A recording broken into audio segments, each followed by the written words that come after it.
शिवाजीराजे कर्डिले हे माझे खूप जुने मित्र होते. स्वभावाने अत्यंत दिलखुलास मनमिळाव माणूस.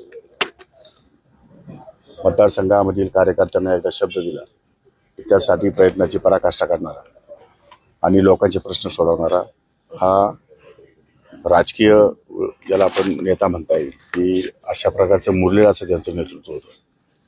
नगर जिल्हा बँकेचे चेअरमनशिप असताना त्यांनी शेतकऱ्यांना खूप न्याय देण्याचा प्रयत्न केलेला आहे. आपल्या उभ्या आयुष्यामध्ये सर्वसामान्यांचं कल्याण करण्यासाठी त्या माणसाने खूप प्रयत्न केले आहेत.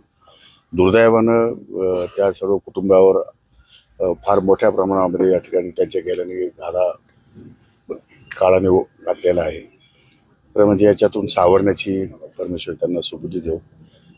त्यांचे चिरंजीव कर्तृत्ववान आहेत आणि ते पुढे शिवाजीराजे कर्डिलेंचा वारसा समर्थपणे चालवतील आणि त्यासाठी राजकीय बाकी ज्या गोष्टी काही सगळ्या बाजूला ठेवल्या तरी त्यांना इंडिव्हिज्युअली वैयक्तिक त्यांच्या कुटुंबीय मित्र म्हणून त्यांना मदत करणं माझी जबाबदारी असेल. त्यामुळं या सगळ्या गोष्टीतून त्यांना लवकरात लवकर सावरता कसा येईल त्यासाठी परमेश्वराने त्यांना शक्ती द्यावी ही माझी या ठिकाणी परमेश्वराची प्रार्थना.